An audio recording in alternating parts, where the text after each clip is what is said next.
জীবনযুদ্ধের এক অদ্ভুত উদাহরণ হলো প্যারাসাইটিক উদ্ভিদ। এগুলো নিজেদের বাঁচিয়ে রাখতে অন্য উদ্ভিদের উপর নির্ভরশীল। আজ আমরা জানব এই উদ্ভিদের অদ্ভুত জীবনচক্র এবং রহস্যময় অস্তিত্ব। তো চলুন শুরু করা যাক। প্যারাসাইটিক উদ্ভিদ হলো এমন উদ্ভিদ যারা নিজেরাই খাদ্য প্রস্তুত করতে পারে না। তারা অন্য উদ্ভিদের থেকে পুষ্টি শোষণ করে জীবন নির্বাহ করে থাকে। প্রকৃতিতে প্রায় 4,500 রকমের প্যারাসাইটিক উদ্ভিদ পাওয়া যায়।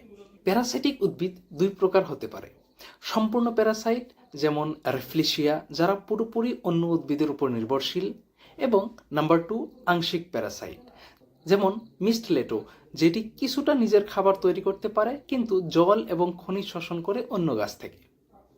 বিশ্বের সবচেয়ে বড় ফুল রেফ্লিশিয়া হলো একটি সম্পূর্ণ প্যারাসাইটিক উদ্ভিদ। এর কোনো পাতাও নাই, কোনো কাণ্ডও নাই। এটি পুরোপুরি পুষ্টি নেয় তার আশ্রয়দাতা গাছের শিকড় থেকে। প্যারাসাইটিক উদ্ভিদ তাদের হোস্ট গাছকে বিশেষ এক ধরনের অঙ্গ হাউস্টেরিয়াম তৈরি করে। এর মাধ্যমে তারা হোস্ট উদ্ভিদের জাইলেম এবং ফ্লোয়েমের থেকে খাদ্য ও জল শোষণ করে নিতে পারে। প্যারাসাইটিক উদ্ভিদ হোস্ট উদ্ভিদের উপর ক্ষতিকারক প্রভাব ফেলতে পারে। এতে গাছের বৃদ্ধি বাধাগ্রস্ত হয়, এমনকি গাছটি মারাও যেতে পারে। কিন্তু এই উদ্ভিদগুলোর পরিবেশগত গুরুত্ব অনেক রয়েছে, কারণ তারা খাদ্য শৃঙ্খল এবং জীবন বৈচিত্র্যের ভারসাম্য বজায় রাখতে ভূমিকা রাখে। আপনি কি জানেন, মিস্টলেটো উদ্ভিদকে অনেক সংস্কৃতিতে পবিত্র মনে করা হয়, কিন্তু এটি আসলে একটি প্যারাসাইট। এছাড়া কিছু প্যারাসাইটিক উদ্ভিদ ঔষধ তৈরিতেও ব্যবহৃত হয়।